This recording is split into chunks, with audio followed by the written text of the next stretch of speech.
Live question answer stream दीनी मसाइल में रहनुमाई किताब व सुन्नत की रोशनी में। अस्सलामु अलैकुम वरहमतुल्लाहि वबरकातुहू। नाज़रीन, आप सभी का हम खैर मकदम करते हैं आई प्लस टीवी के ख़ास प्रोग्राम लाइव क्वेश्चन आंसर में। ईद उल अज़हा से मुताल्लिक आपके जो भी सवालात हैं, आपके सवालों के जवाबात इस स्ट्रीम में इंशाअल्लाह अज़ीज़ दिए जाएंगे। नाज़रीन, हम लोग ज़िलहिज्जा के महीने से गुज़र रहे हैं। अशरे ज़िलहिज्जा जो बहुत ही बरकतों वाले अय्याम हैं, बहुत ही फजीलत वाले अय्याम हैं।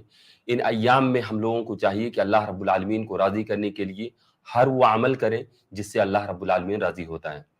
नाज़रीन, एक बात का मैं इशारा कर दूं यहाँ पर कि हम लोग अभी सभी लोग तकरीबन जो लोग भी कुर्बानी करना चाहते हैं वो बकरे वगैरह खरीदने के लिए मार्केट में जाएंगे। मार्केट में जाने के बाद बहुत सारे लोग बकरे वगैरह खरीदते हैं और हमारे यहाँ के समाज में चलन ये हो चुका है कि बहुत सारे लोग कुर्बानी करते हैं, एक नहीं बल्कि एक से जायद बहुत ज्यादा कुर्बानियां करते हैं। कोई 10 कर रहा है, कोई 15 कर रहा है, कोई 20 कर रहा है। मैं इस बात से मना नहीं कर रहा हूं कि उनको 10, 20 और 15 कुर्बानियां नहीं करना चाहिए। अगर उनके पास इस्तिताअत है तो अल्हम्दुलिल्लाह बहुत अच्छी बात है, वो अल्लाह की राह में अपने पैसे को कुर्बान जानवर की शक्ल में वो अल्लाह की राह में कुर्बानी कर रहे हैं। लेकिन इस बात में सिर्फ इस चीज का ख्याल रखना है कि कोई भी इंसान इसलिए कुर्बानी अपने बकरे ज्यादा ना लेकर के आए कि उसका पड़ोसी ज्यादा लाया है, इसलिए नहीं कि उसके पड़ोसी में 10 बकरे लेके आए हैं तो हम सेठ होने की वजह से, हमारे नाम होने की वजह से कि हमें लोग क्या कहेंगे, इस वजह से आप 10 के बजाय 20 लेकर के आए। आप ये ना करें, बल्कि आपकी नीयत में अल्लाह की राह में जो भी कुर्बानी में खर्च करना है, जितने भी कुर्बान आपको जानवर करना है वो सब करें आप, लेकिन मुफाखिरा के तौर पर नहीं, फख्र के तौर पर नहीं कि हमें क्या कहा जाएगा, हमारा समाज में स्टेटस क्या होगा, स्टेटस बताने के लिए आप इस तरह के मामलात ना करें। क्योंकि अल्लाह रब्बुल आलमीन हमारे और आपके अमल को, अल्लाह रब्बुल आलमीन हमारे दिल में जो नीयत होती है उसको देखता है। अल्लाह रब्बुल आलमीन ने बहुत साफ लफ्जों में कहा कि लन यनालल्लाह लुहुमुहा वला दिमाउहा वलाकिन यनालुहु तक़वा मिनकुम, कि अल्लाह रब्बुल आलमीन को तुम्हारे गोश्त, तुम्हारे खून ये नहीं पहुंचते हैं, अल्लाह रब्बुल आलमीन को पहुंचता है तो तुम्हारे दिल का तक़वा पहुंचता है कि आपने कुर्बानी किस लिए किया है।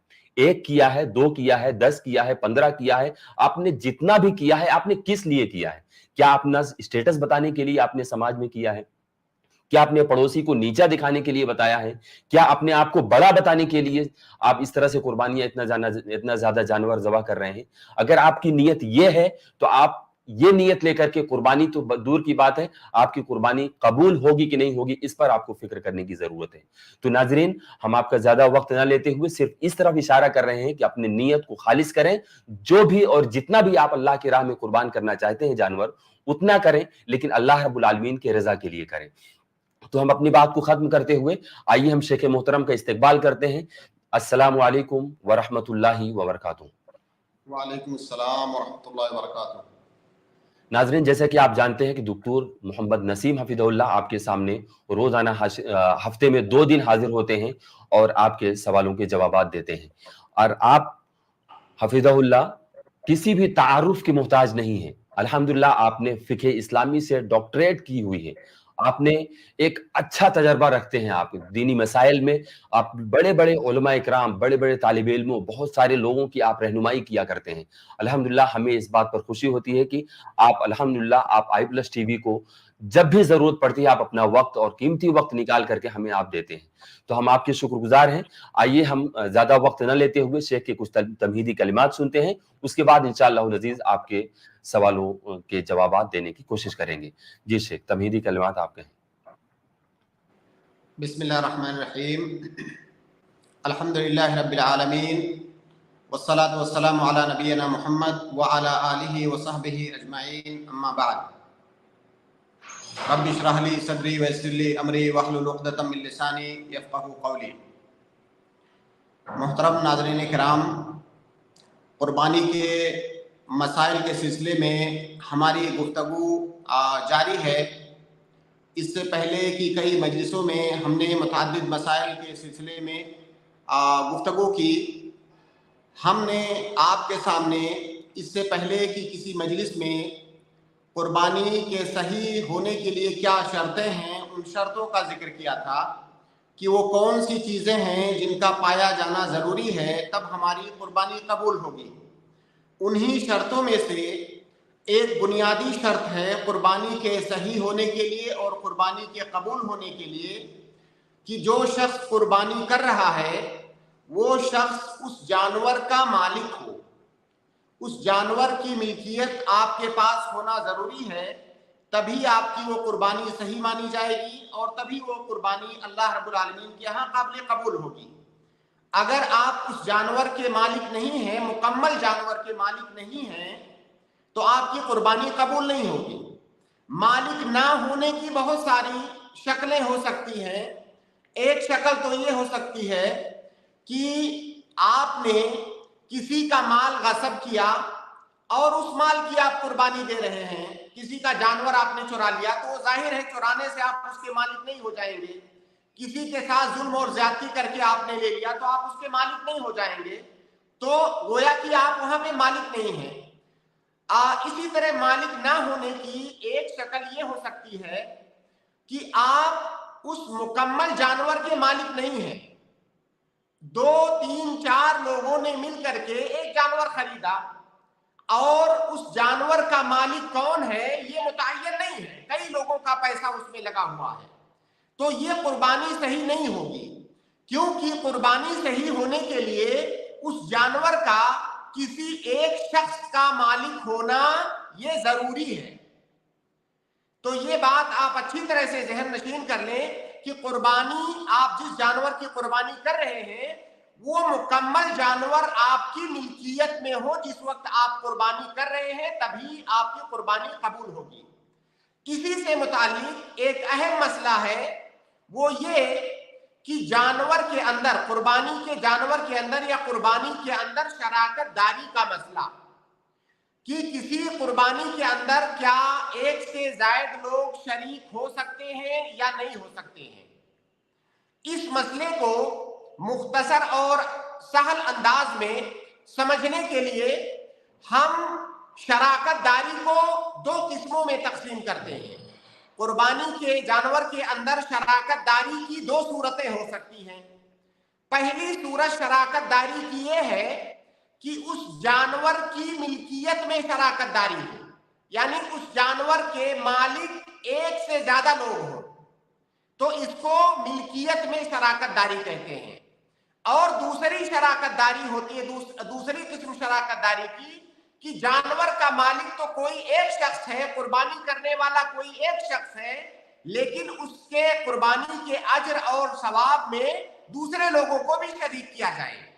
تو یہ 2 شکلیں ہیں شراکت داری کی۔ ان دونوں شکلوں کو اور بھی زیادہ واضح انداز میں ہم سمجھنے کی کوشش کرتے ہیں۔ تو سب سے پہلے جانور کی ملکیت میں شراکت داری۔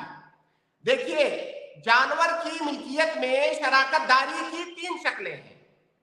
پہلی شکل یہ ہے کہ کسی بکری یا بکرے کی ملکیت میں ایک سے زیادہ لوگ شریک ہوں۔ اگر کسی بکری یا بکرے کی ملکیت میں ایک سے زیادہ لوگ اس کے شریک ہیں، مالک ہیں، تو یہ قربانی صحیح نہیں ہے، کیونکہ بکری بکرے کے اندر شراکت داری یہ جائز نہیں ہے۔ بکری بکرا صرف ایک آدمی اس کا مالک ہو سکتا ہے، وہی قربانی کر سکتا ہے۔ تو یہ شراکت داری کی پہلی قسم ہوئی جو بکری یا بکرے کے اندر، جو کہ جائز نہیں ہے۔ دوسری اس کی قسم ہے کہ گائے یا اونٹ کے اندر کی ملکیت کے اندر شراکت داری۔ تو گائے اور اونٹ کی ملکیت میں شراکت داری یہ 7 لوگوں کے لیے جائز ہے۔ کسی گائے یا اونٹ کی قربانی میں 7 لوگ شریک ہو سکتے ہیں، اس کے 7 مالک ہو سکتے ہیں، کیونکہ گائے اور اونٹ، ایک گائے یا ایک اونٹ یہ 7 بکری بکرے کے برابر ہے۔ تو جس طرح سے ہر بکری کا ایک مالک ہو سکتا ہے، اسی طرح سے ایک گائے کے 7 لوگ مالک ہو سکتے ہیں اور اس میں 7 لوگ شریک ہو سکتے ہیں گائے اور اونٹ کے اندر۔ تو یہ شراکت داری جائز ہے۔ گائے اور اونٹ کے اندر 7 لوگوں کا مالک ہونا اور 7 لوگوں کا قربانی کرنا یہ جائز ہے۔ اور اس کی دلیل जाबिर इब्न अब्दुल्लाह रज़ियल्लाहु ताला अन्हुमा की रिवायत है, वो फरमाते हैं कि नहरना मा रसूलिल्लाह सल्लल्लाहु अलैहि वसल्लम आमल हुदैबिया अल बदना अन सबआ वल बकरा अन सबआ, कि आम हुदैबिया में हमने अल्लाह के नबी सल्लल्लाहु अलैहि वसल्लम के साथ में ऊंट को 7 लोगों की तरफ से और गाय को 7 लोगों की तरफ से कुर्बान किया। तो गाय और ऊंट के अंदर 7 लोगों की शराकत दारी ये जायज है। तो मिल्कियत में शराकत दारी की दूसरी शक्ल है। तीसरी शक्ल है मिल्कियत में शराकत दारी की कि गाय और ऊंट के अंदर जब हमने 7 हिस्से बनाए तो जाहिर है हर हिस्से का मालिक कोई एक इंसान हुआ। अब वो जो हर एक हिस्सा है उस हिस्से के अंदर वो एक से ज्यादा लोगों को शरीक करे। जैसे मैंने फर्ज कीजिए मैंने ऊंट में एक हिस्सा लिया, अब उस एक हिस्से में मैं अपने साथ दूसरे लोगों को भी मालिक बनाऊं। कई लोगों ने मिलकर के ऊंट का एक हिस्सा खरीदा, तो ये जायज नहीं है। ऊंट का एक हिस्सा या गाय का एक हिस्सा एक ही आदमी की तरफ से हो सकता है, एक से ज्यादा लोगों की तरफ से नहीं हो सकता है। तो ये 3 शक्लें हुई। इन तीनों शक्लों में बकरी के अंदर शराकत दारी जायज नहीं है मिल्कियत में, और ऊंट और गाय के 7वें हिस्से में एक से ज्यादा लोग मिल्कियत में शरीक नहीं हो सकते। अलबत्ता गाय और ऊंट के अंदर 7 हिस्से होते हैं, उसमें 7 लोग शरीक हो सकते हैं। तो ये शराकत दारी की पहली किस्म हुई कि मिल्कियत के अंदर शराकत दारी। दूसरी किस्म है शराकत दारी की सवाब के अंदर शराकत दारी। देखिए मिल्कियत और सवाब की शराकत दारी के दरमियान फर्क ये है कि जब मिल्कियत के अंदर शराकत दारी की हम बात करते हैं, इसका मतलब उस जानवर का मालिक एक से ज्यादा लोग हैं, उस जानवर को एक से ज्यादा लोगों ने मिलकर के खरीदा है, इसको मिल्कियत में शराकत दारी कहते हैं। और सवाब में शराकत दारी का मतलब यह है कि वो जानवर तो किसी एक आदमी की मिल्कियत है, लेकिन वो जब ज़बह कर रहा है, कुर्बान कर रहा है, तो अपने साथ वो सवाब और अज्र में दूसरे लोगों को भी शरीक कर रहा है। मिल्कियत किसी एक की है, लेकिन अज्र सवाब में वो दूसरे लोगों को भी शामिल करने की नीयत कर रहा है। ये सवाब में शराकत दारी है। और सवाब में शराकत दारी की तमाम शक्लें जायज हैं। चाहे आप मुकम्मल गाय या ऊंट ज़बह कर रहे हो, उसमें आप दूसरे लोगों को सवाब में शरीक कर सकते हैं, या गाय और ऊंट का 7वां हिस्सा आपने लिया है, उसमें भी आप दूसरे लोगों को सवाब में शरीक कर सकते हैं, या आप बकरी या बकरा ज़बह कर रहे हैं, उसमें भी आप दूसरे लोगों को अजर सवाब में शरीक कर सकते हैं। और इसकी दलील अल्लाह के नबी सल्लल्लाहु अलैहि वसल्लम का वो मामूल है जो हर साल कुर्बानी के वक्त देखने में आता था कि अल्लाह के नबी सल्लल्लाहु अलैहि वसल्लम कुर्बानी करते हुए कहते थे, अल्लाहुम्मा तक़ब्बल अन्नी व अन अहले बैती। अल्लाह के नबी सल्लल्लाहु अलैहि वसल्लम जब कुर्बानी करते तो कहते, अल्लाह ताला इस कुर्बानी को मेरी तरफ से और मेरे घर वालों की तरफ से कबूल फरमा। इसी तरह से अबू अय्यूब अंसारी रज़ियल्लाहु ताला अन्हु अल्लाह के नबी सल्लल्लाहु अलैहि वसल्लम के ज़माने में कुर्बानी के हालात के बारे में बताते हुए कहते हैं कि कान रजुलो युज़क्की बिशातिन अन्हु व अन अहले बैतिही, कि अल्लाह के नबी सल्लल्लाहु अलैहि वसल्लम के ज़माने में कोई इंसान बकरी ज़बह करता था अपनी तरफ से और अपने घर वालों की तरफ से। इमाम नववी वगैरह ने इसकी शरह करते हुए लिखा है कि ये सवाब और अज्र के अंदर शराकत दारी है। तो सवाब और अज्र के अंदर आप हर शक्ल में दूसरों को शरीक कर सकते हैं। तो ये मुख्तसर तौर से शराकत दारी के मसाइल हुए। अब यहाँ पे चंद एक मसला जानना बहुत जरूरी है जिसके बारे में बारहा लोगों की जानिब से सवाल आता है। वो ये कि फर्ज कीजिए चंद भाई हैं और किसी के पास तनहा कुर्बानी करने की इस्तिताअत नहीं है। अब वो लोग क्या करते हैं कि वो सारे लोग थोड़ा थोड़ा पैसा जमा करके एक बकरा खरीदते हैं। अब जब वो बकरा उन लोगों ने थोड़ा थोड़ा पैसा करके खरीदा और उसकी कुर्बानी कर रहे हैं, तो वो कुर्बानी किसकी जानिब से माना जाएगा? क्या वो कुर्बानी सही है या नहीं? तो सही बात यह है कि वो कुर्बानी सही नहीं है। जरूरी है कि वो बकरा किसी एक की मिल्कियत हो। उसका तरीका यह है कि वो सारे भाई लोग मिल करके किसी एक को उसका मालिक बना दे, भाई उसको हदिया कर दे। वो जो पैसा वो अकेले उसकी इस्तेदाद नहीं रख रहा है, तो पैसा उसको हदिया कर दे और वो उसका मालिक हो जाए। जब वो उसका मालिक हो गया, वो कुर्बानी करेगा, बाकी भाइयों को उसके अजर सवाब के अंदर वो शरीक कर लेगा। तो इस तरह से वो कुर्बानी सही हो जाएगी।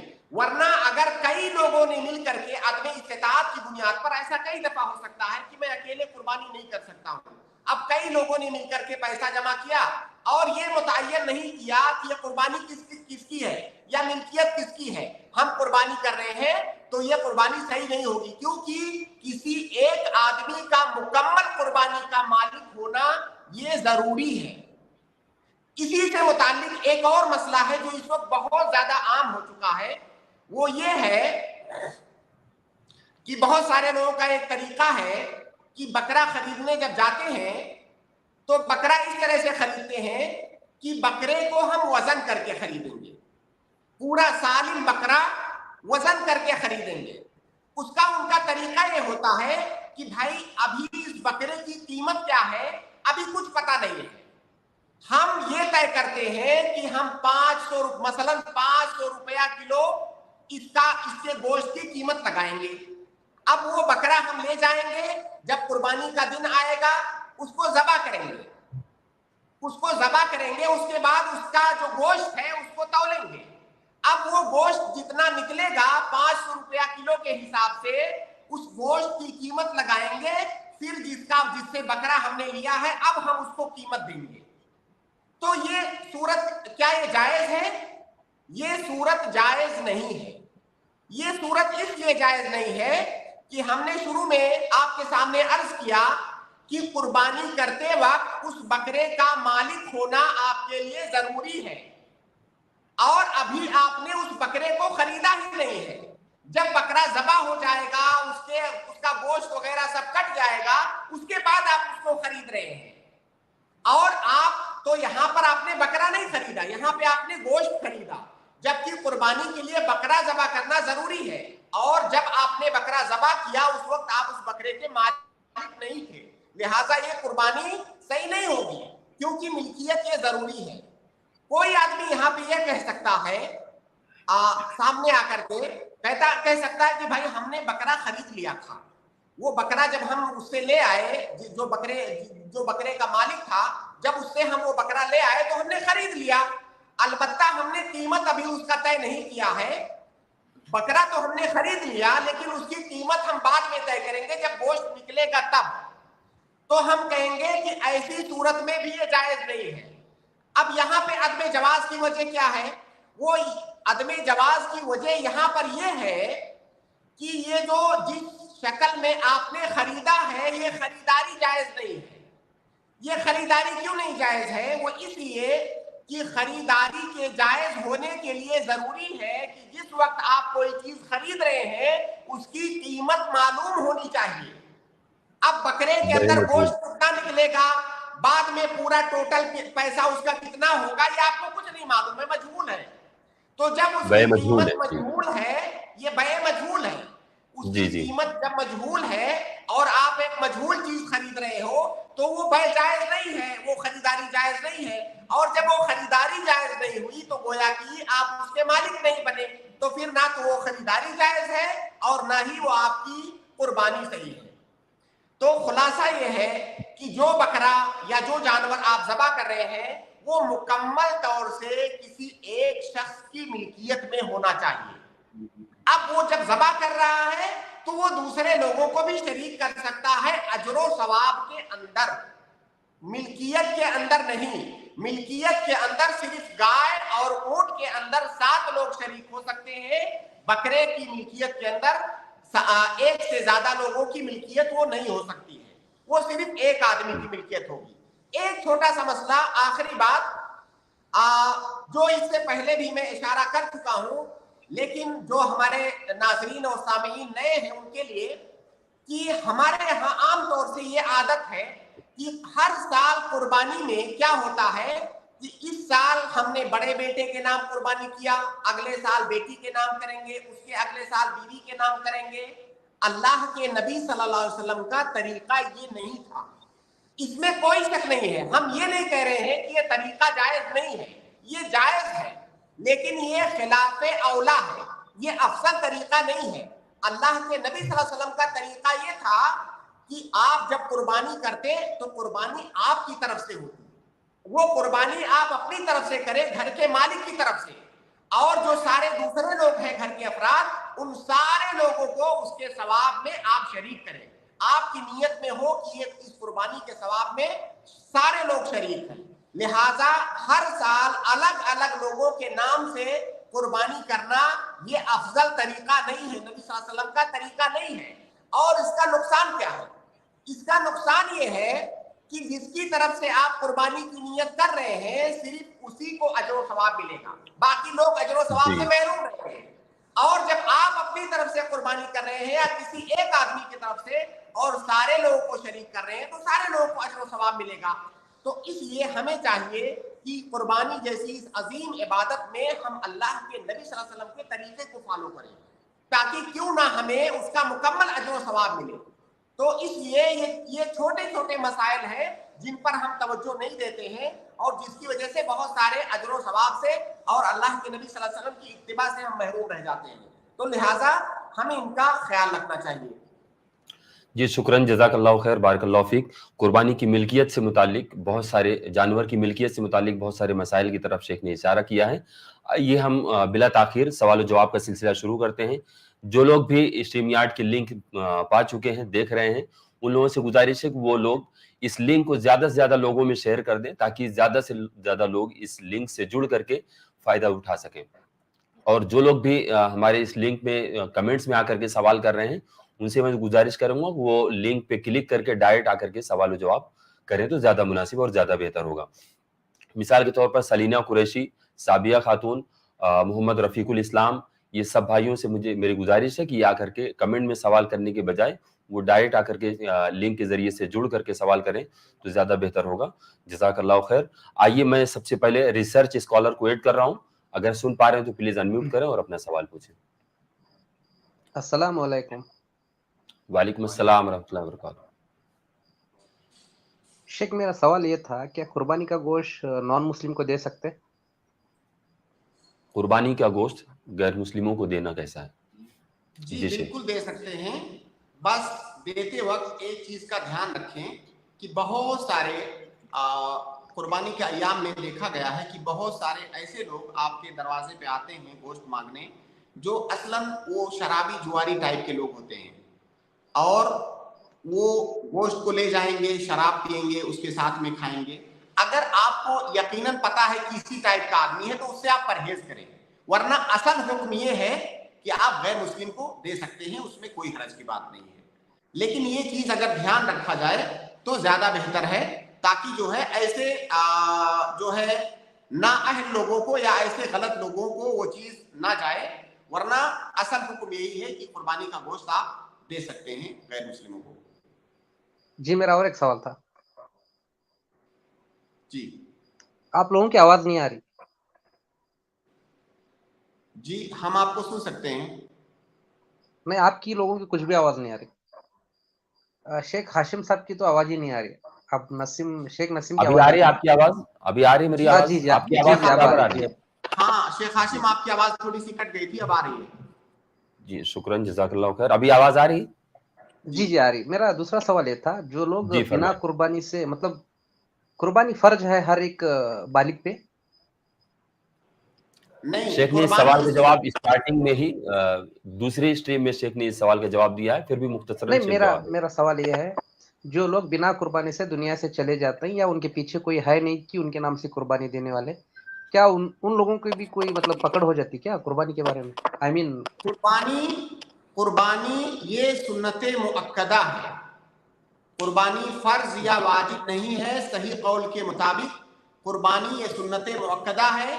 کئی صحابہ سے یہ ثابت ہے کہ وہ فقط اس لیے کبھی کبھار قربانی کرنا چھوڑ دیتے تھے تاکہ لوگ اس کو فرض اور واجب نہ سمجھ لیں. تو صحیح بات یہ ہے کہ قربانی سنت مؤکدہ ہے.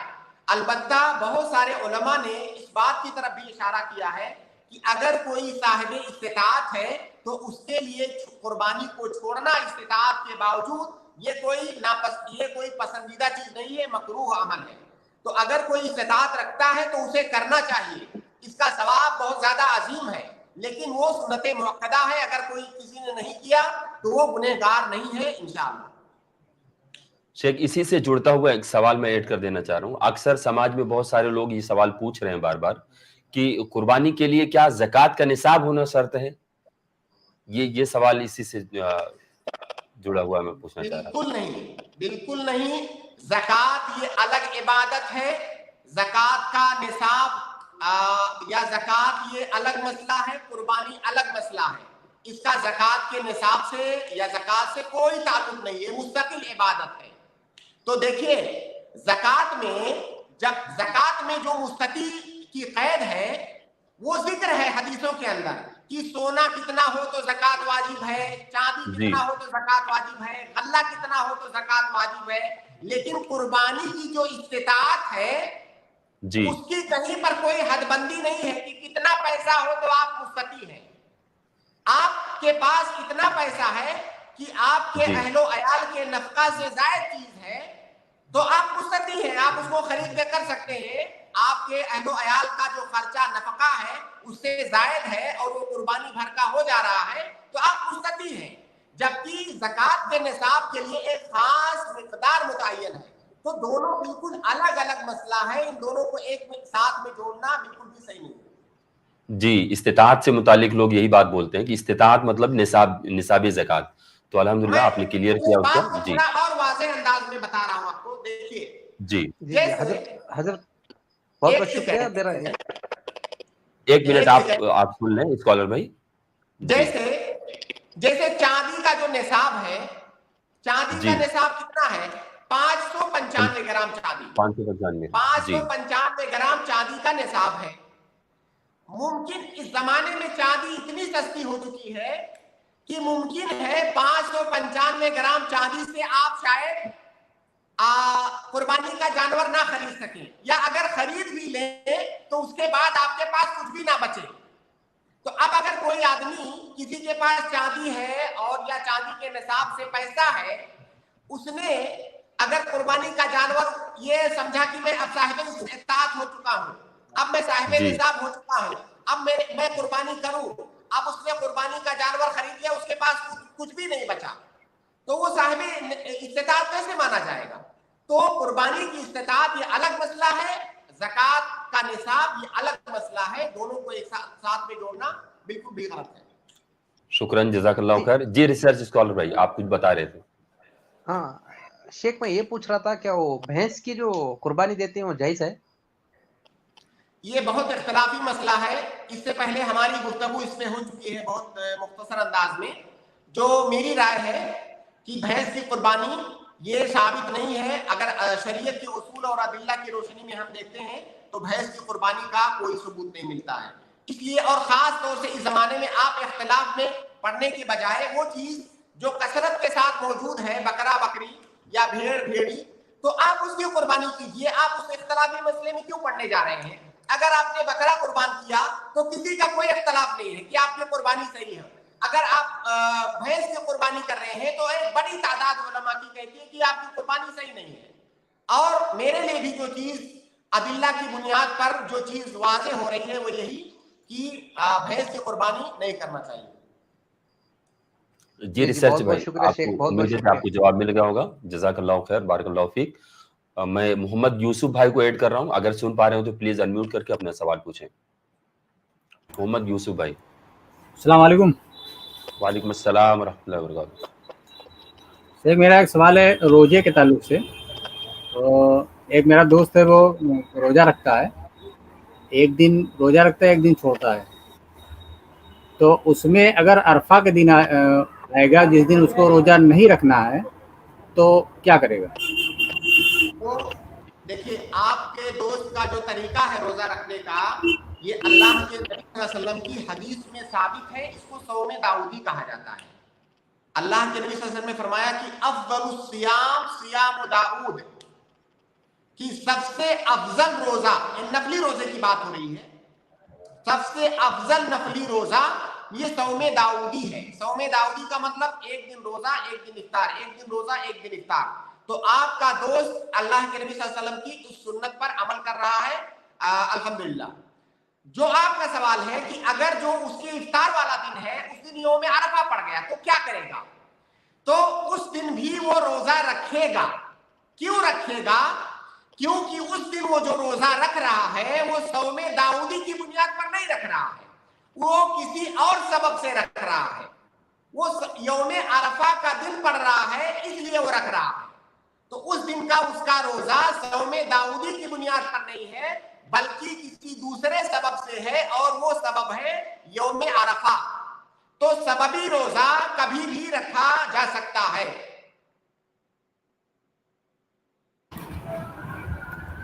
اور اگر اس کی ہمت نہ ہو تو کیا نہیں ہے؟ مطلب وہ داؤد کی طرح روزہ تو رکھ رہا ہے لیکن اگر وہ 9 والا چھوڑ دے رہا ہے عرفہ والا, کوئی حرج نہیں ہے. وہ روزہ فرض نہیں ہے اس کے اوپر, وہ روزہ فرض تھوڑی ہے اس کے اوپر, نہیں رکھ رہا ہے اس کی. لیکن ایک بڑے ثواب سے محروم ہو جائے گا شیخ. ایک 2 سال کی ثواب سے محروم ہو جائے گا, ایک ثواب سے محروم ہو جائے گا لیکن اس پر کوئی گناہ نہیں ہے. وہ روزہ فرض نہیں ہے. لیکن جو نفلی روزوں میں سب سے افضل روزہ تو رہ رہا ہے وہ, اب اس سے افضل کیا ہے؟ اس سے افضل تو نبی صلی اللہ علیہ وسلم نے کہا کہ اب اس کے بعد اس نے روزہ ہی نہیں رکھا. اگر وہ ہم آپ کو تھوڑا سا اور تفصیل کی ضرورت ہے. وہ تفصیل یہ ہے کہ جو نفلی روزے ہیں, نفلی روزے بھی 2 طرح کے ہوتے ہیں, ایک مقید اور ایک مطلق. تو جو یوم عرفہ کا روزہ ہے یہ مقید ہے, کسی خاص دن کے ساتھ خاص ہے کہ سال میں ایک دن فلاں والے دن روزہ رکھنا ہے, یہ مقید ہے دن کے ساتھ. تو جو مقید ہے وہ الگ مسئلہ ہے, وہ نفل مطلق ہے وہ الگ مسئلہ ہے. اور آپ کے دل میں یہ اشکال نہیں آنا چاہیے کہ وہ سب سے افضل روزہ رکھ رہا ہے تو اب جو ہے وہ صوم عرفہ چھوڑ دے گا تو اس پر کوئی گناہ ہے یا نہیں ہے. کوئی مسئلہ نہیں ہے. وہ ایک دن کا ایک نفلی روزہ ہے جس کو چھوڑ دے رہا ہے, کوئی حرج کی بات نہیں ہے. اگر وہ رکھے گا تو اس کا اجر ملے گا, نہیں رکھے گا تو نہیں ملے گا. جی محمد یوسف بھائی, یہ تو کسی نے نہیں کہا کہ آپ افضل روزہ نہیں رکھ رہے ہو. جو نفلی روزوں میں افضل ہے نفل مطلق میں وہ تو رکھ رہا ہے. وہ یہ نفل مقید کو چھوڑ رہا ہے جو کہ اس کے اوپر واجب نہیں ہے. جی ٹھیک ہے, جزاک اللہ. شیخ وہ اس پر تھوڑی سی تفصیل آپ ڈال دیں کہ ایک انسان جو اگر عرفہ کا روزہ رکھتا ہے تو اس کو 2 سال کے مطلب گناہ کی مغفرت کا اعلان کیا جاتا ہے نا, یہ مقید. اس سے پہلے میرے خیال سے شروع کے اسٹریم میں ہماری گفتگو اس سلسلے میں ہو چکی ہے کہ یوم عرفہ کے روزے کی کتنی زیادہ فضیلت ہے. اللہ کے نبی صلی اللہ علیہ وسلم نے فرمایا کہ صیام و یوم عرفہ احتسب علی اللہ ان یکفر السنہ التي قبلہ والسنہ التي بعدہ, کہ اگر کوئی یوم عرفہ کا روزہ خلوص و للہیت کے ساتھ اللہ رب العالمین کی رضا اور خوشنودی کے لیے رکھتا ہے تو میں امید کرتا ہوں کہ اللہ تعالیٰ 1 سال پہلے اور 1 سال بعد کے اس کے گناہ بخش دے گا, یہ اس کے لیے کفارہ ہوگا. تو یہ کوئی معمولی چیز نہیں ہے, یہ بہت بڑی بات ہے. اگر کوئی آدمی اس سے محروم ہو جا رہا ہے تو ہم اسے یہ تو نہیں کہیں گے کہ وہ گنہگار ہے کیونکہ وہ نفلی روزہ ہے, لیکن ایسا شخص بہت بڑے اجر و ثواب سے محروم ہو جا رہا ہے. اس لیے بجائے اس کے کہ ہم اس میں کوئی حجت کریں کہ ہم رکھیں گے نہیں رکھیں گے, بھائی آپ کی مرضی ہے, آپ کے اوپر کوئی جبر نہیں ہے, لیکن آپ کو اتنا سمجھنا چاہیے کہ آپ بہت بڑے اجر سے محروم ہو رہے ہیں, باقی آپ کی مرضی. یا اصل میں ان کو ایسا مجھے لگ رہا ہے کہ ایسا میں فیل کر رہا ہوں, ضروری نہیں کہ میں صحیح ہوں, ان کو لگ رہا ہے کہ اس روزے میں اور اس روزے میں کوئی ٹکراؤ ہے. بالکل کوئی ٹکراؤ نہیں ہے. جی کوئی ٹکراؤ نہیں ہے, دونوں الگ الگ روزے ہیں, دونوں کا الگ الگ فضیلتیں ہیں, الگ الگ اجر و ثواب ہے, کوئی ٹکراؤ نہیں ہے. اور ایک انسان کے لیے تو ہمیشہ حریص ہونا چاہیے کہ وہ جتنا بھی مواقع اس کو ملے ثواب حاصل کرنے کے لیے تو کچھ کوشش کرنا چاہیے کہ وہ ثواب کو حاصل کر سکے. اور دیکھیے جو صوم داؤدی ہے وہ تو آپ پورے سال رکھ رہے ہیں, ये जो यौम अरफा है, साल में ये मौका आपको एक ही बार मिल रहा है। जी, तो जो अहम मौका बात ये एक है। ही बार मिल रहा है उसको आप क्यों गंवा रहे हैं? जी, शुक्रन, जज़ाकल्लाह खैर। उम्मीद है कि मोहम्मद यूसुफ भाई को जवाब मिल गया होगा। मैं नज़मा शेख को ऐड कर रहा हूं, अगर सुन पा रहे हैं तो प्लीज अनम्यूट करके अपना सवाल पूछें।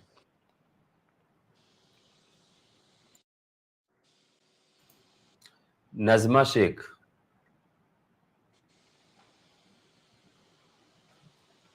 शायद वो मेरी बात नहीं सुन पा रहे हैं, जब तक मैं दूसरे को ऐड कर रहा हूं। काजिम डी साहब को मैंने ऐड किया है, अगर सुन पा रहे हैं तो प्लीज अनम्यूट करके अपना सवाल पूछें। कोशिश करें कि सवाल कुर्बानी से रिलेटेड हो या ईद उल अजहा से मुताल्लिक इस तरह की जो बातें हों उससे ही रिलेटेड सवाल पूछें। जी, काजिम डी साहब, अगर सुन पा रहे हो तो प्लीज अनम्यूट करके अपना सवाल पूछें।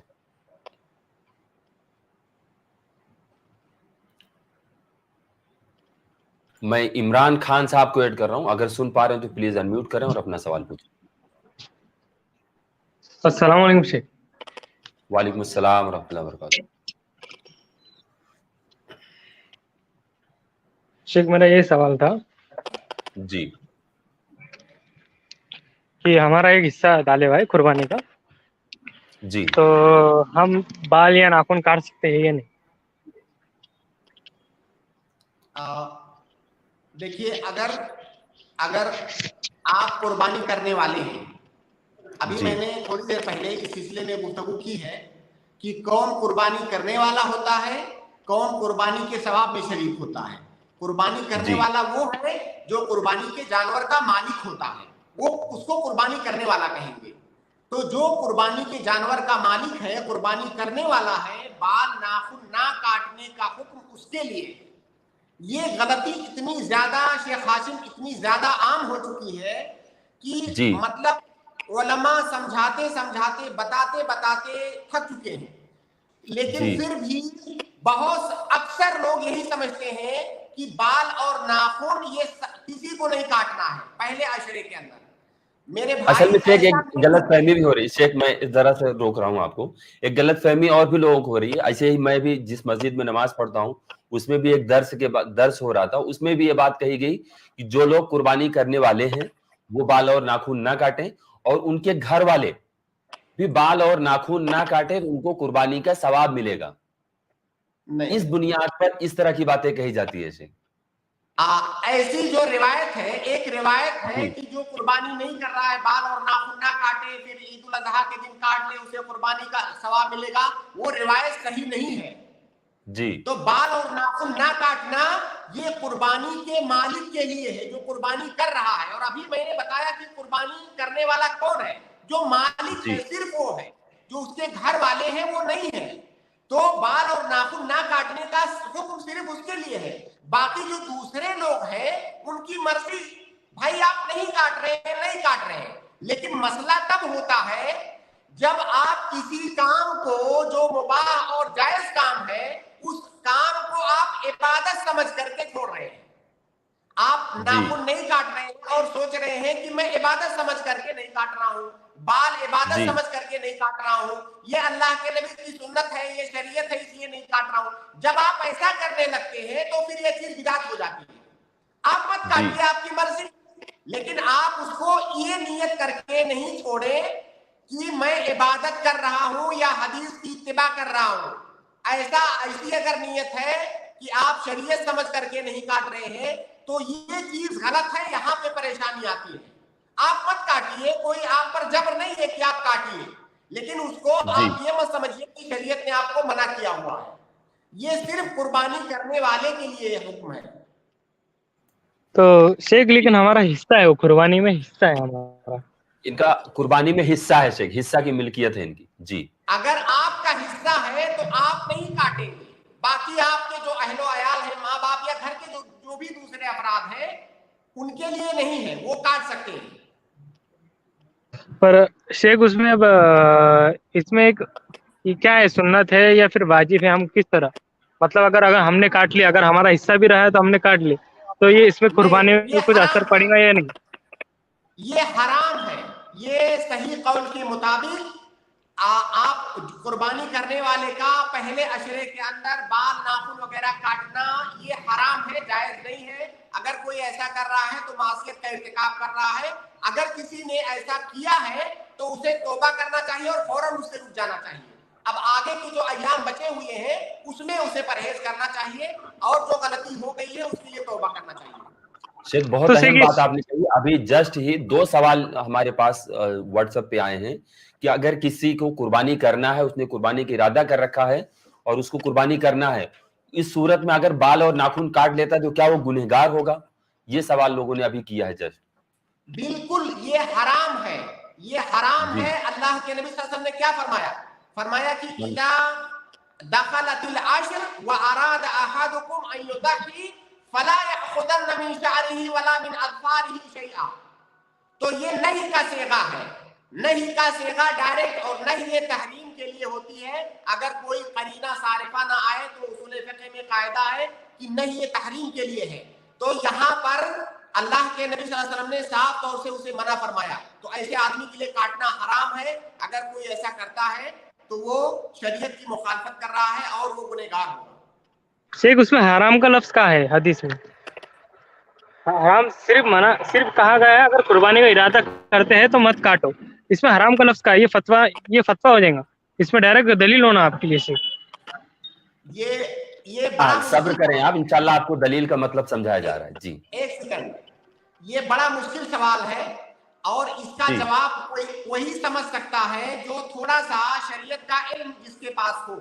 دیکھیے ہماری شریعت میں کیا چیزیں حرام ہیں، کیا چیزیں واجب ہیں، کیا مستحب ہیں، کیا مکروہ ہیں، اس کو تعبیر کرنے کے لیے ہماری شریعت کے اندر اسالیب ہوتے ہیں. جیسے بولنے کا ایک اسلوب ہوتا ہے. تو اس بات پر علماء کا اجماع ہے کہ تحریم کا جو صیغہ ہے اگر نہیں کا صیغہ ہے کہ ایسا مت کرو تو اس میں کسی کا اختلاف نہیں ہے کہ یہ حرام کا صیغہ ہے. میں آپ کو اگر منع کروں کہ یہ فلاں کام مت کرو، اس کا مطلب کیا ہے؟ کیا میرا مطلب یہ ہے کہ چاہو تو کرو چاہو تو نہ کرو؟ حالانکہ یہ میں آپ کو ایک عام مثال بتا رہا ہوں. اگر میں نے آپ کو منع کیا کہ فلاں کام مت کرو تو کیا میں آپ کو آپشن دے رہا ہوں؟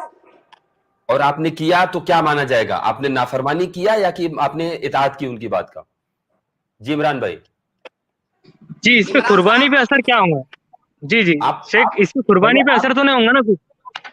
آپ پہلے بات آپ سمجھ لیں، اس کے بعد آپ اگلا سوال کریں گے انشاءاللہ. جی عمران بھائی. ایک سیکنڈ دیکھیے، آپ جو ہے اب دوسرے سوال پہ آ گئے. پہلا سوال آپ کا یہ ہے کہ یہ حرام کیسے ہوا جبکہ حرام کا لفظ یہاں پہ استعمال نہیں کیا گیا ہے. ضروری نہیں ہے کہ حرام کے لیے لفظ حرام کا استعمال کیا جائے. جب کسی چیز سے منع کیا گیا اس کا مطلب اس کام کو کرنا حرام ہے. ایسے آپ کو بہت کم مسائل ملیں گے جہاں پر حرام کو بیان کرنے کے لیے ڈائریکٹ حرام کا صیغہ استعمال کیا گیا ہو. ایسے بہت کم مسائل ملیں گے. اور دوسرا آپ کا سوال ہے کہ اس کا قربانی پر کہاں اثر پڑے گا، تو یہ ہم نے کب کہا؟ شیخ آپ نے مطلب اسٹارٹنگ میں یہ بات کہی تھی کہ نہیں کا صیغہ للتحریم کے لیے ہے. یہاں پر یہ لفظ آپ دیکھ سکتے ہیں فلا یاخذن من شعرہ، آپ نہ کاٹیں بال میں سے، ولا من اظفارہ، اور نہ ہی ناخن میں سے. تو شیخ آپ یہاں پر فلا یاخذن کا مطلب بتا دیں ان کو. فلا یاخذن من شعرہ مطلب اپنے بال میں سے کچھ بھی نہ کاٹے. تو دیکھیے یہاں پر نہیں یعنی منع کیا گیا ہے. جی عمران بھائی. شیخ ہاشم اب آپ جو ہے آپ فعل مضارع پر لائے نہیں، یہ کسی عامی آدمی کو آپ کیسے سمجھا سکتے ہیں کہ فعل مضارع پر لائے نہیں آیا ہے تو اس کا یہ مطلب ہے؟ عمران بھائی آپ خلاصہ مختصر یہ سمجھیں کہ جیسے ہر زبان میں ایک اسلوب ہوتا ہے کسی چیز سے منع کرنے کا، اسی طرح ہماری شریعت کے یہاں بھی اسالیب ہیں، کسی چیز سے منع کرنے کے لیے الفاظ ہیں. تو اس بات پر سارے علماء کا، سارے اصولیوں کا اتفاق ہے کہ اگر نہیں کا صیغہ، نہیں یہ عربی میں ایک اسلوب ہے، اگر نہیں کا صیغہ ہے تو حرمت کے لیے ہوتا ہے. اگر کسی چیز سے منع کیا جا رہا ہے تو اس کا مطلب وہ چیز حرام ہے. जरूरी नहीं कि उसके लिए लफ्ज़ हराम का इस्तेमाल किया जाए। दूसरी बात आपने जो कही कि उसकी कुर्बानी पर कहाँ असर पड़ेगा, तो ऐसा ना तो हमने कहा है ना किसी और ने कहा है कि उसका असर कुर्बानी पर पड़ेगा। कुर्बानी उसकी हो जाएगी, लेकिन उसने जो हराम काम का इर्तिकाब किया है उससे उसको गुनाह मिलेगा।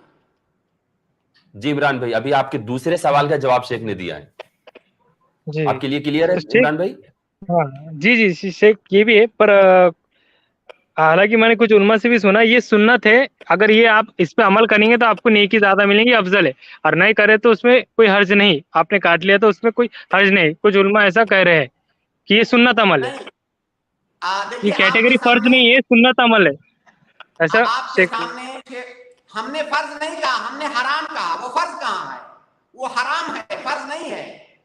शेख हाशिम ने आपके सामने वो हदीस स्क्रीन पे दिखाया कि अल्लाह के नबी सल्लल्लाहु अलैहि वसल्लम साफ तौर से मना कर रहे हैं। जब मना कर देखिए, जब नहीं का सेगा हमारी शरीयत में आए और दूसरी कोई दलील मौजूद ना हो, दूसरी कोई दलील मौजूद ना हो, तो वो नहीं का सेगा तहरीम के लिए होता है।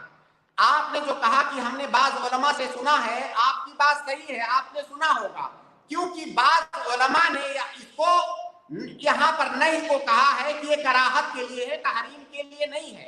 वो दलील क्या देते हैं, मैं उनकी दलील का भी जिक्र कर देता हूँ आपके लिए। उनकी दलील ये है, हजरत आयशा रज़ियल्लाहु ताला अन्हा की एक रिवायत है, वो फरमाती हैं कि अल्लाह के नबी सल्लल्लाहु अलैहि वसल्लम अपना हदी का जानवर मक्का भेजते थे। हज के मौसम में अपना हदी का जानवर मक्का भेजते थे, और जानवर भेजने के बाद आप जो जिन कामों से हुज्जाजे किराम रुक जाते हैं, उन कामों से आप नहीं रुकते थे। तो हुज्जाजे किराम किन कामों से रुकते हैं? हुज्जाजे किराम हालत इहराम में तकरीबन 10-11 चीजें हैं जिनको महज़ूरात इहराम कहा जाता है, जिसमें बाल काटना, नाखून काटना, खुशबू लगाना, जिमा करना, शिकार करना, ये तमाम कामों से हुज्जाजे किराम को रुकना होता है। तो आयशा रज़ियल्लाहु ताला अन्हा कह रही हैं कि नबी सल्लल्लाहु अलैहि वसल्लम अपनी कुर्बानी मक्का भेजते, और उस भेजने के बाद ऐसे किसी काम से, ऐसे कामों से नहीं रुकते जिनसे हुज्जाजे किराम रुकते हैं। तो इस हदीस से बाज़ उलमा ने इस्तेदलाल किया है कि देखो, आयशा रज़ियल्लाहु ताला अन्हा साफ कह रही हैं कि अल्लाह के नबी सल्लल्लाहु अलैहि वसल्लम उन कामों से नहीं रुकते थे, यानी उनको करते थे।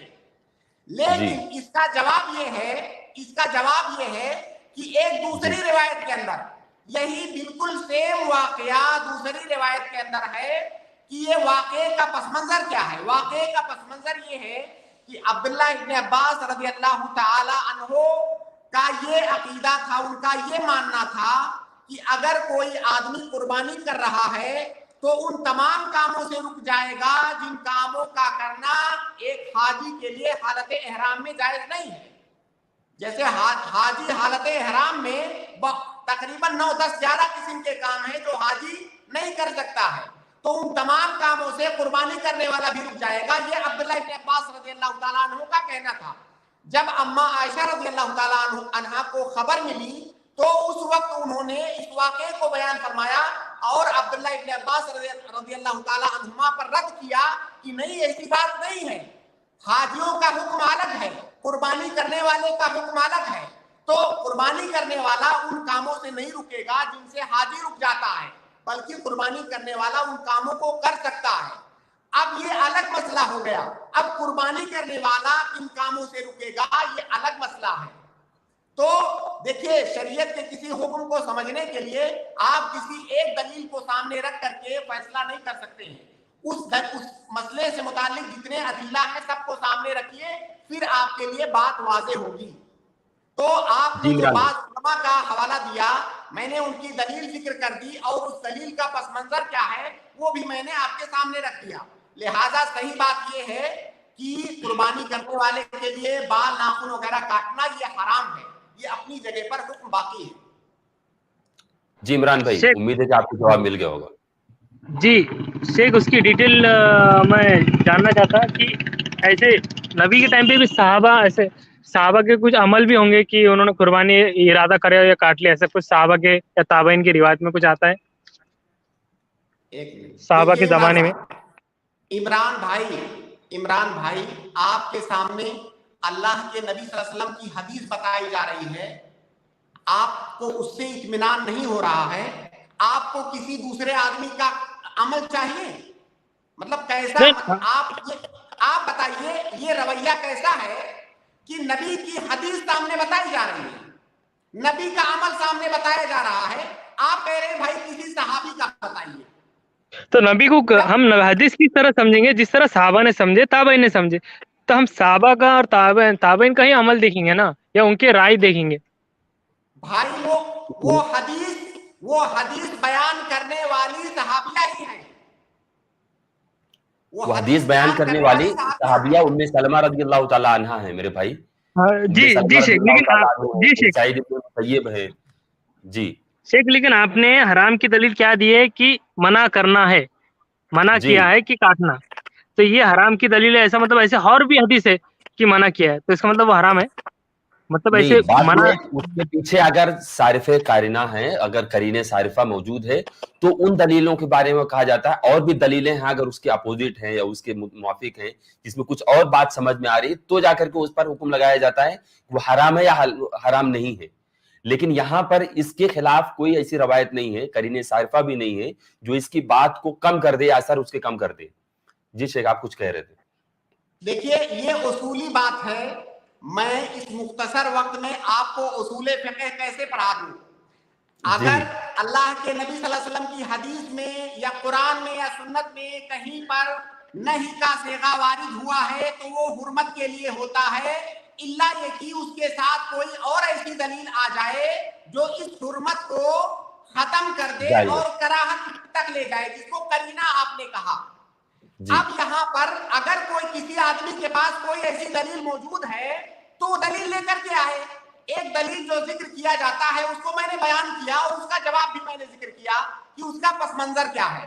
तो असल यही है कि इमरान भाई, मैं अगर आपसे कहूं कि फला काम मत करो, तो उसका साफ मतलब यही है कि मैं यही चाहता हूं कि आप मत करो, मैं आपको ऑप्शन नहीं दे रहा हूं, इल्ला कि बाद में कल को मैं कह दूं कि भाई आप कर सकते हो। अब अगर ये साबित हो जाए कि दूसरे दिन मैंने कह दिया है कि हाँ कर सकते हो, इसका मतलब वो जो है मैं मना नहीं करना चाहता हूं, तो कोई ऐसी दलील आपको लानी पड़ेगी या किसी को भी जो ये साबित करे कि वहां पर तहरीम के लिए नहीं है, वरना इस पर तमाम मज़ाहिब का इत्तेफाक है कि नहीं का सेगा ये तहरीम के लिए होता है, इल्ला कि कोई दूसरी दलील आपको मिल जाए। जी इमरान भाई, इससे ज्यादा उसूल में आपको नहीं समझा सकता, इसके लिए आपको शरीयत को पढ़ना पड़ेगा और ये आपको कोई 1-2 घंटे के अंदर नहीं समझा सकता। जी शेख, लेकिन हम उसे मकरूह या नापसंद भी कह सकते हैं ना शेख? मकरूह या नापसंद, डायरेक्ट हराम नहीं बोल सकते, कम से कम मकरूह या नापसंद कह सकते हैं। आप उसके लिए भी दलीलें होती है। जैसे मैंने दलील दे रहा हूँ दो हदीसों की, जैसे कि आपसे फरमाया कि प्याज हलाल है पर खाओ मत, नापसंद है, तो इसका मतलब वो हराम हो गया। या फिर हम फजर की 2 सुन्नत है, अगर जिसने सुन्नत छोड़ी है क्या वो हराम है? या फिर उन्हें सुन्नत में उसको नेकी नहीं मिली, इसका मतलब उसकी फजर की नमाज नहीं हुई जिससे सुन्नत ने, ऐसे 2 या 3। या फिर इमरान भाई आप ये बताएं कि आपके पास दीनी तालीम आपने कुछ हासिल किया है? जी थोड़ी बहुत मालूमात है, थोड़ी बहुत मालूमात कर रहे बताओ। ये बीमारी पूरे हिंदुस्तान में तकरीबन फैली हुई है कि आपने चंद उलमा से कुछ फतावा सुन लिए या कुछ किताबें पढ़ ली और आपने शरीयत के बारे में फैसले सादिर करना शुरू कर दिए। आपने कहा कि अल्लाह के नबी सल्लल्लाहु अलैहि वसल्लम ने फजर की 2 रकात सुन्नत पढ़ने के लिए कहा है, तो इसका मतलब वो फर्ज हुआ। भाई अल्लाह के नबी सल्लल्लाहु अलैहि वसल्लम की दूसरी हदीस है कि 5 नमाजों के अलावा कोई नमाज फर्ज नहीं है, 24 घंटे के अंदर 5 नमाजों के अलावा कोई नमाज फर्ज नहीं है। अब ये करीना हो गया, ये उसके असर को कम करने वाली ये बात हो गई। आपने प्याज वाली जिक्र किया था शेख, प्याज वाली दलील के बारे में, फजर की सुन्नत के बारे में अम्र का सेगा कहीं नहीं वारिद है कि फजर की सुन्नत पढ़ना फर्ज है। नहीं, लेकिन शेख हदीस में ना कि आपसे समझ जिसने 2 सुन्नत पढ़ लिया उसकी उन्हें पूरी दौलत का कमा लिया, जो हदीस है। अगर वो नहीं पढ़ता, ये हुक्म आ गया ना डायरेक्ट। कि नबी का हुक्म ही है ना, फिर फजर पढ़ो, फजर मत छोड़ो, सॉरी सुन्नत पढ़ो, सुन्नत मत छोड़ो, आपकी पूरी दुनिया की भलाई के लिए सुन्नत है। देखिए इमरान भाई, अल्लाह के नबी सल्लल्लाहु अलैहि वसल्लम के बारे में आप तोहमत लगा रहे हैं, ये बहुत गलत बात है। आपने कहाँ बताया कि सुन्नत मत छोड़ो? आप वो हदीस के अल्फाज पढ़ के सुनाइए मुझे। आपको मतलब पता भी आप क्या कह रहे हैं, किसके बारे में बात कर रहे हैं? नहीं मतलब नहीं एक कॉमन वर्ड है ना, मतलब नबी ने जो फरमाया कि सुन्नत पढ़ो फजर की, क्या है वो बताइए ना।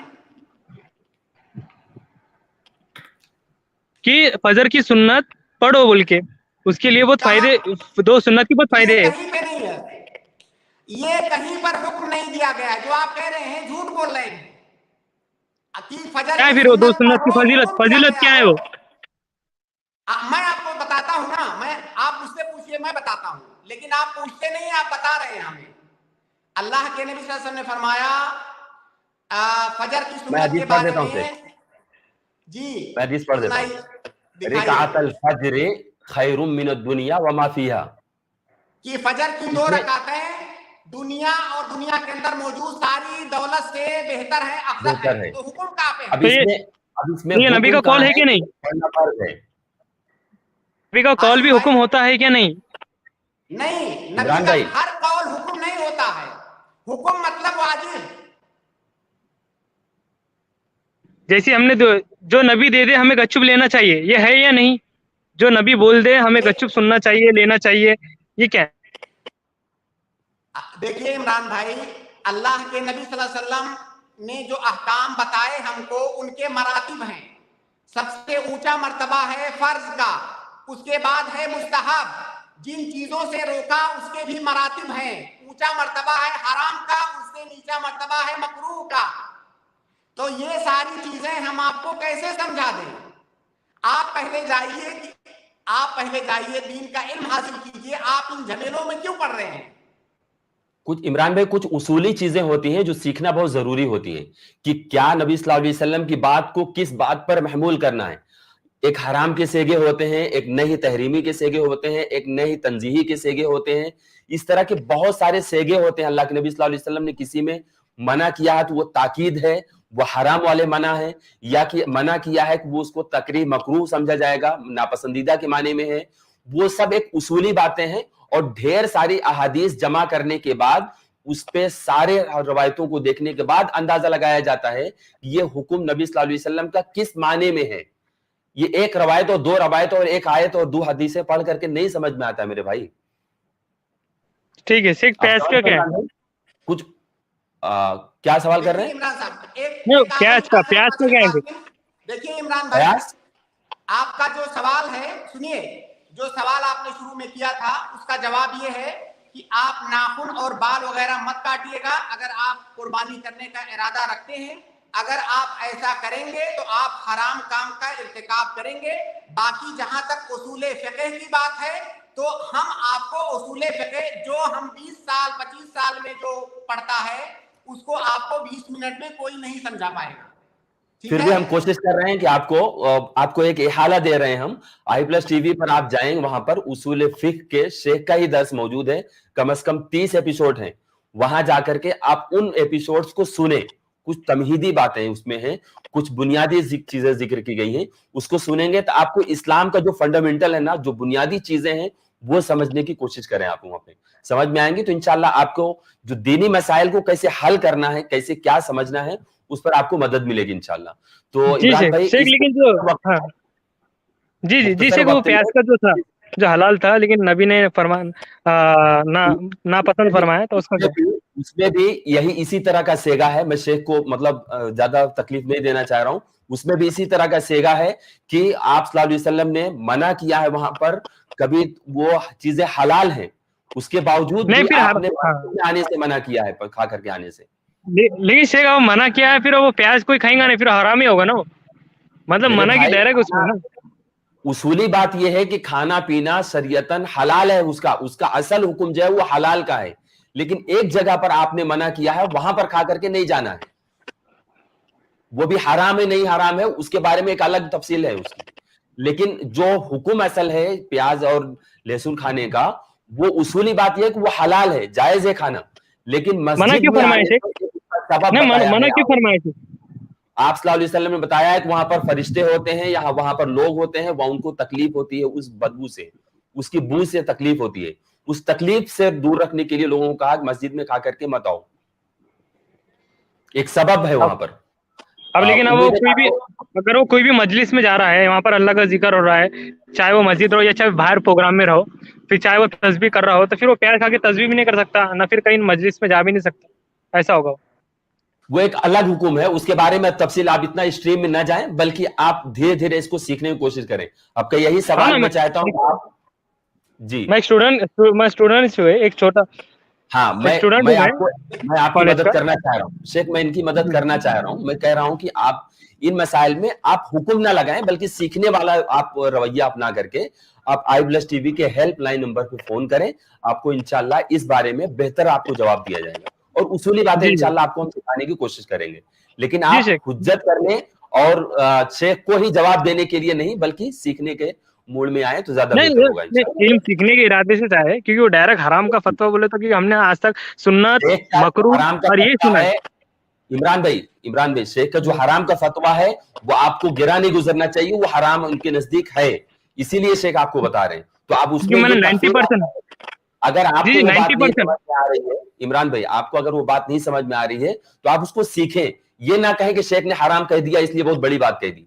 शेख ने जो कहा है वो अपने इल्म से और अपने सवाबदीद से, अपने बिल्कुल इत्मीनान के साथ, अपने पुख्ता इरादे के साथ में और बिलयकीन के साथ उन्होंने अपना फतवा दिया है। इस बारे में आप बिल्कुल टेंशन ना लें, बेफिक्र रहें। शेख अपना मौक़िफ़ बदलने वाले कंफ्यूज क्यों हो रहा है? कंफ्यूज क्यों आ रहा है? वो 90% उलमा जो दूसरे फिक्र है या फिर आपकी भी 90% उलमा बोल रहे हैं हराम नहीं है, सुन्नत है, अफजल है।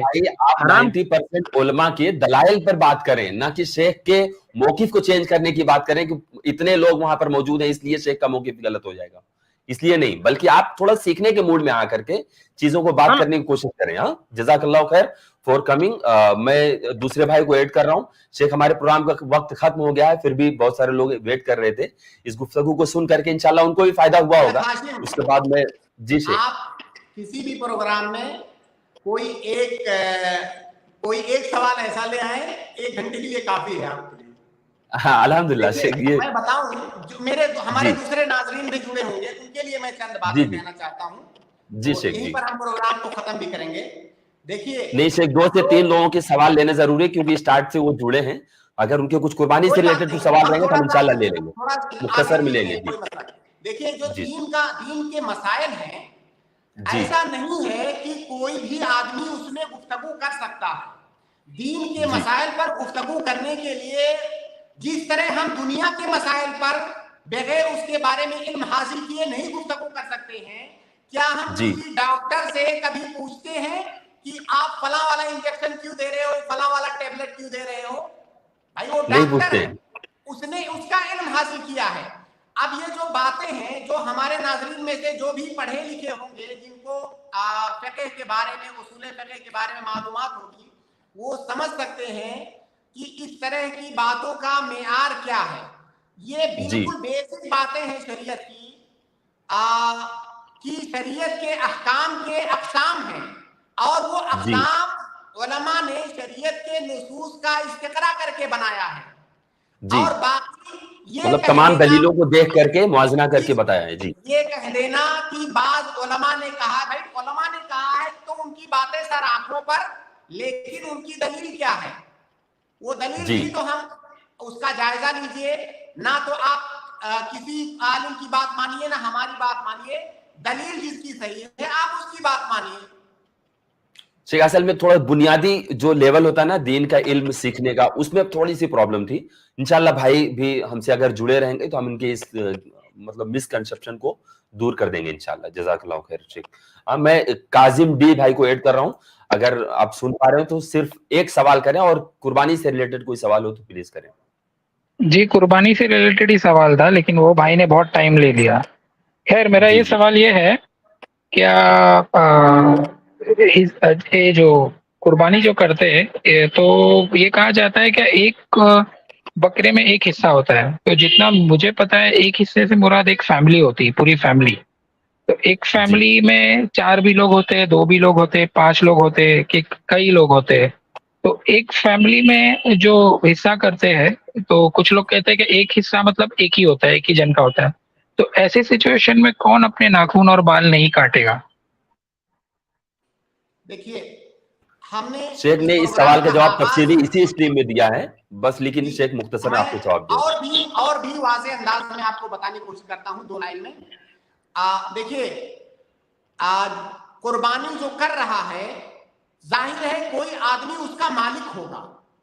کسی چیز کا کوئی آدمی یا تو تنہا مالک ہوگا یا کئی لوگ اس کے مالک ہوں گے. اگر کئی لوگ اس کے مالک ہیں تو اس جانور کی قربانی صحیح نہیں ہے, کیونکہ قربانی کا جب ہم قربانی کر رہے ہیں مطلب مکمل جانور کی قربانی کر رہے ہیں, آدھے جانور کی یا 1/4 کی نہیں. تو مکمل جانور کا مالک ہونا ضروری ہے.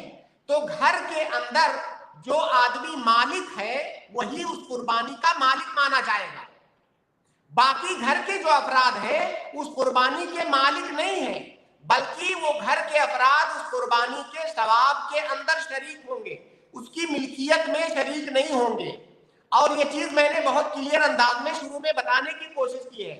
تو جو گھر کا مالک ہے, گارجین ہے, وہ قربانی اس کی ہے, باقی گھر والوں کو, بال بچوں کو اس کے ثواب میں وہ شریک کر رہا ہے. ٹھیک ہے, تو لیکن پوری فیملی کی طرف سے قربانی ہو جائے گی نا؟ ہاں بالکل ہو جائے گی, لیکن اس کا مالک کوئی ایک ہے, قربانی کسی ایک کی ہے, باقی لوگ اس کے ثواب میں شریک ہیں. اچھا یہ صرف چھوٹے جانور کی نہیں قاسم بھائی, یہ صرف چھوٹے جانور کی بات کر رہے ہیں, یعنی بکرا بھیڑ وغیرہ کی بات کر رہے ہیں. اگر کوئی بڑے جانور میں تو حصہ ہوتا ہے. ہاں حصہ ہوتا ہے جی ٹھیک ہے, لیکن جو ابھی سمجھو میں مالک ہوں تو مجھے ہی اپنے ناخن بال وغیرہ نہیں کاٹنے, برابر؟ بالکل اوکے ٹھیک ہے, تو باقی پورے فیملی کی ہو جائے گی, مجھے ناخن بال نہیں کاٹنے, لیکن جو قربانی جو ہے پورے فیملی کی طرف سے ہو جائے گی, برابر؟ بالکل ٹھیک سمجھا آپ نے. بس یہی سوال تھا. اچھا, اور آپ نے بس ایک کلیریفیکیشن چاہیے آپ سے. آپ نے اب بھی کہا کہ عرفہ کا جو روزہ ہے اسے پچھلے سال اور اگلے سال کے گناہ معاف ہوتے, تو جتنا میں سمجھتا ہوں اس میں صغیرہ گناہ کی بات ہے, کیونکہ کبیرہ گناہ تو بنا توبہ کے معاف نہیں ہوتے, برابر؟ بالکل آپ نے صحیح سمجھا, 100% آپ نے صحیح سمجھا. کبیرہ گناہ کے لیے توبہ کرنا ضروری ہے اور اس سے صرف صغیرہ گناہ معاف ہوتے ہیں. اس کی دلیل یہ ہے کہ اللہ کے نبی صلی اللہ علیہ وسلم نے فرمایا کہ رمضان سے رمضان تک اور جمعہ سے جمعہ تک یہ کفارہ ہے گناہوں کا. مجتنبت الکبائر, یہ حدیث کے الفاظ ہیں, مجتنبت الکبائر, جب تک کبیرہ گناہوں سے اجتناب کیا جائے. اس کا مطلب جتنی حدیثوں میں آتا ہے جتنے طرح کے اعمال کے بارے میں کہ فلاں عمل یہ گناہوں کے لیے کفارہ ہے, اس سے مراد صغائر ہے, صغیرہ گناہ ہے. کبیرہ گناہ کے لیے توبہ ضروری ہے. تو آپ نے جو سمجھا ہے بالکل صحیح سمجھا ہے.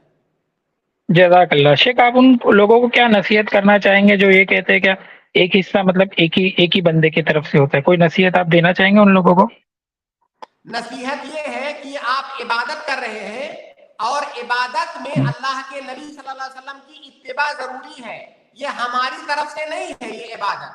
یہ عبادت وہ ہے جو اللہ نے نبی کو سکھایا, نبی نے ہم تک پہنچایا, وہی عبادت ہے, وہی دین ہے. ایسا تھوڑی ہے کہ ہم اپنی مرضی سے اس کو کریں گے. دین کا مطلب جو اللہ نے بتایا ہے, نبی نے بتایا ہے, اس طریقے پر کریں گے. اور نبی صلی اللہ علیہ وسلم کا بتایا ہوا طریقہ یہی ہے کہ اللہ کے نبی صلی اللہ علیہ وسلم قربانی اپنی طرف سے اور اپنے گھر والوں کی طرف سے کرتے تھے. ایک ہی جانور آپ کی طرف سے اور گھر والوں کی طرف سے یہ کافی ہوتا تھا. جزاک اللہ خیر, بہت بہت شکریہ. جزاک اللہ شیخ, اللہ آپ کو جزائے خیر دے. بارک اللہ فیک. قاسم بھائی ایسے ہی ہماری اسٹریم میں جڑتے رہیں. شیخ ایک سوال اور لوں گا, بھائی بہت پہلے سے جڑے تھے, ان کے آرگومنٹ یا ان کے تفصیلی بحث جو ہو رہی تھی. میں مختار بھائی کو ایڈ کر رہا ہوں, اگر سن پا رہے ہیں تو پلیز انمیوٹ کر کے اپنا سوال پوچھ لیں. میں بس آخری سوال لے رہا ہوں. السلام علیکم. وعلیکم السلام ورحمۃ اللہ. کیا قربانی کرنے سے میرے جیسے فقیر سماج کے لوگوں کو کیا کوئی سید کے برابر ہو جائے گا؟ کیا یوپی میں ہم لوگ جہاں پر رہتے کیا ہم لوگ کو اشرفی کا قبرستان میں جگہ ملے گا؟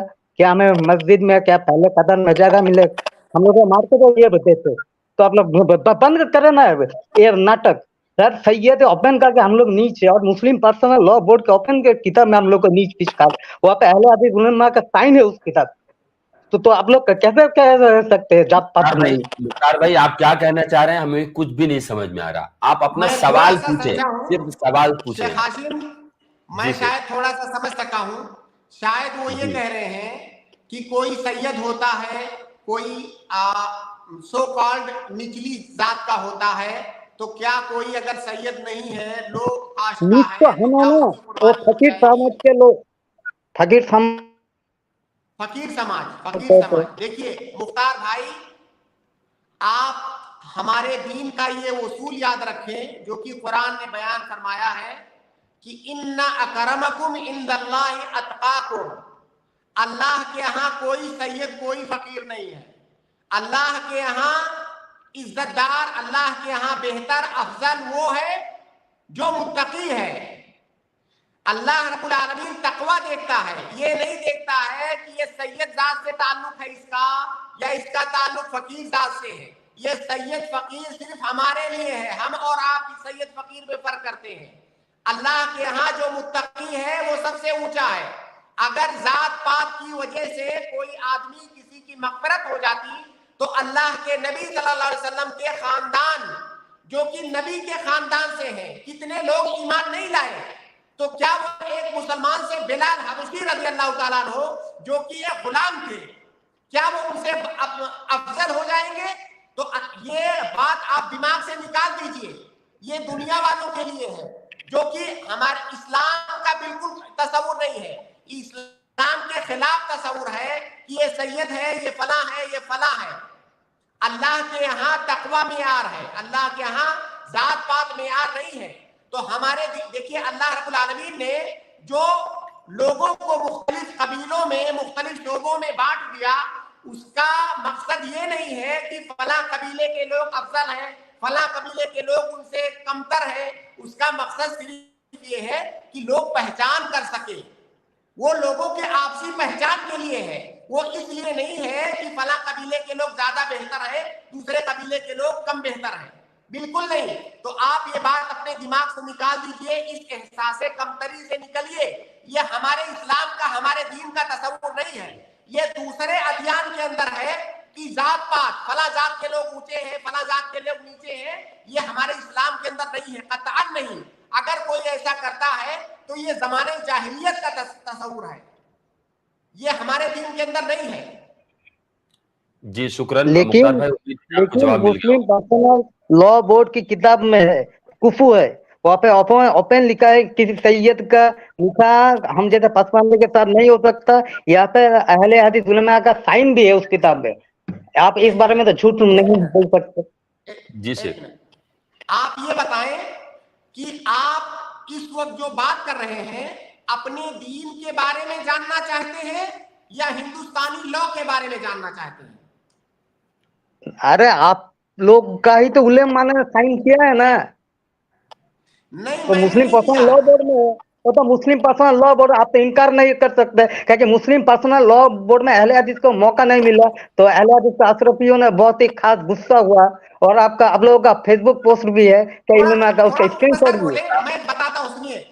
मैं जो तर्जमानी कर रहा हूँ, मैं अपने दीन के अहकाम की तर्जमानी कर रहा हूँ। मुझे ये नहीं मालूम कि किसने क्या कहा है। अगर दुनिया का कोई भी कानून कहे कि जात पात की बुनियाद पर, रंगो नस्ल की बुनियाद पर भेदभाव किया जा रहा है, तो मैं उसकी मुखालफत कर रहा हूं, क्योंकि हमारा दीन उसकी मुखालफत कर रहा है। हमारे दीन के अंदर तकवा और नेकी ये मेयार है। हमारे दीन के अंदर वो जात पात मेयार नहीं है। कोई भी कानून दुनिया का जो जात पात की बुनियाद पर लोगों के दरमियान भेदभाव कर रहा है, मैं उसकी मुखालफत कर रहा हूं, क्योंकि मेरा दीन उसकी मुखालफत कर रहा है। अब आप ठीक है, तब इसी बात पर, ठीक है आपका तब इसी बात पर दीजिए सर सैयद के खिलाफ फतवा। तो सर इसी बात पर आप दीजिए सर सैयद के खिलाफ फतवा, दीजिए कुफू के खिलाफ फतवा, तो हम मान जाएंगे। अब मेरे ख्याल से हमारी गुफ्तगू दूसरी तरफ जा रही है।